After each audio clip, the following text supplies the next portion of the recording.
Hello అండి. ఇవాళ నేను మీకు సింహాచలంలోని సింహాద్రి అప్పన్న గురించి చెప్తాను. అదేనండి శ్రీ శ్వేత వరాహ లక్ష్మీ నరసింహస్వామి అవతారం గురించి నాకు తెలిసిన కొంత కథ మీకు చెప్తాను. అలాగే నా ATM 1009 ఛానల్ని లైక్, షేర్ అండ్ సబ్స్క్రైబ్ చేయండి. సింహాచలం టెంపుల్ ఆంధ్రప్రదేశ్లోని విశాఖపట్నం దగ్గర ఉన్న సింహాచల దేవాలయం చాలా ప్రసిద్ధి చెందిన శ్రీ వరాహ లక్ష్మీ నరసింహస్వామి ఆలయం. ఈ ఆలయం నరసింహస్వామి మరియు వరాహ స్వరూపంలో కలిసి ఉన్న ప్రత్యేక రూపంతో ప్రసిద్ధి. పురాణ కథ.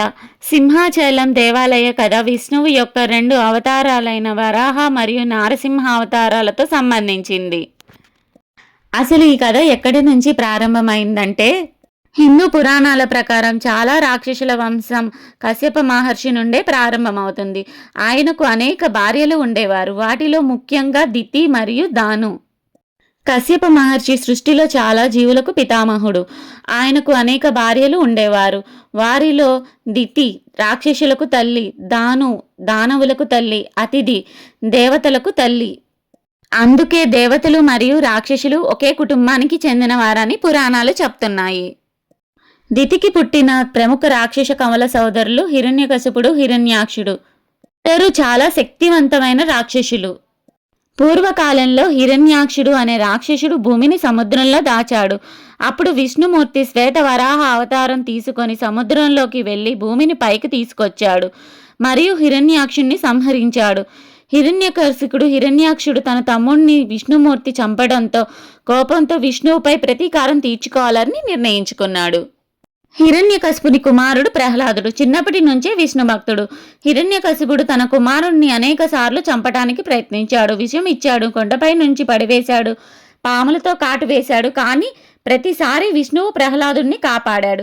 ఒకరోజు హిరణ్యకశిపుడు ప్రహ్లాదుడిని అడిగాడు, నీ దేవుడు ఎక్కడ ఉన్నాడు అని.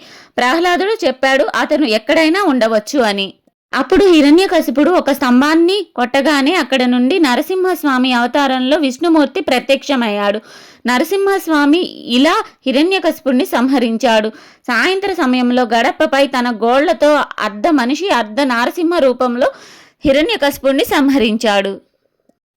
హిరణ్యకశిపుని సంహారం తర్వాత కూడా నరసింహుని కోపం చాలా ఎక్కువగా ఉండేది. స్వామివారు చాలా ఉగ్రంగా భయంకరమైన సింహ అవతారంతో కనిపించారు.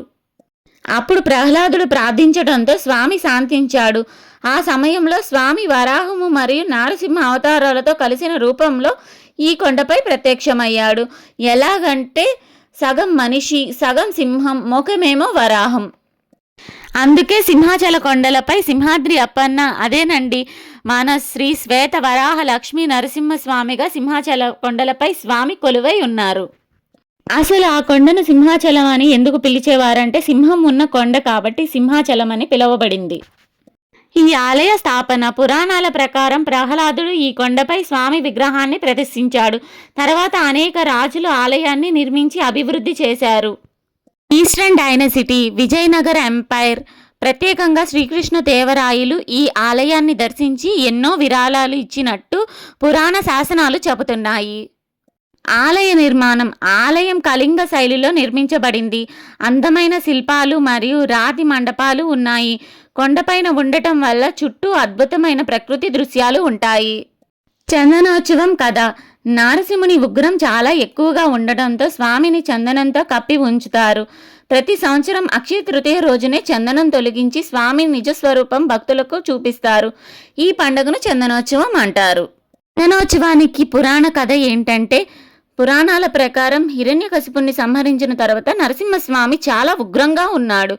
ఆయన శరీరం నుండి తీవ్రమైన తాపం వస్తుంది.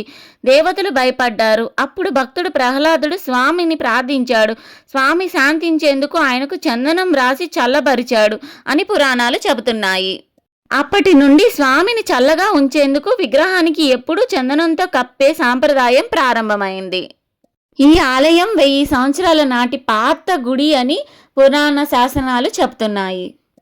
ఎందుకు సంవత్సరంలో ఒక్కరోజు మాత్రమే నిజ స్వరూప దర్శనం ఇస్తారంటే స్వామి ఉగ్ర రూపాన్ని భక్తులు ప్రతిరోజు చూడలేరని భావించి విగ్రహాన్ని పూర్తిగా చందనంతో కప్పి ఉంచుతారు. కానీ సంవత్సరంలో ఒక్కసారి అక్షయ తృతీయ రోజునే పాత చందనం తొలగిస్తారు. స్వామికి అభిషేకాలు చేస్తారు. భక్తులకు నిజస్వరూప దర్శనం ఇస్తారు. ఈ దర్శనం మాత్రం కొన్ని గంటలు మాత్రమే ఉంటుందండి. చందనోత్సవం ఎలా జరుపుకుంటారంటే అక్షయ తృతీయకు ముందు రోజు పూజలు జరుగుతాయి. తెల్లవారుజామున పూజారులు పాత చందనం తొలగిస్తారు. స్వామికి సహస్ర ఘటాభిషేకం చేస్తారు. భక్తులకు నిజస్వరూప దర్శనం ఇస్తారు. సాయంత్రం మళ్ళీ కొత్త చందనం రాస్తారు. అలా మళ్ళీ స్వామిని చందనంతో కప్పిన రూపం సంవత్సరం మొత్తం ఉంటుంది. చందనోత్సవ ప్రత్యేకత ఏంటంటే సంవత్సరంలో ఒకరోజు మాత్రమే నిజస్వరూప దర్శనం. లక్షలాది మంది భక్తులు వస్తారు. చందనం 60 కిలోల పైగా ఔషధ పదార్థాలతో తయారు చేస్తారు. ఇది స్వామిని చల్లగా ఉంచే పవిత్ర సమర్పణగా భావిస్తారు. ఈ రోజున స్వామిని దర్శిస్తే పాపాలు తొలగి ఐశ్వర్యం మరియు శాంతి లభిస్తాయని భక్తుల నమ్మకం.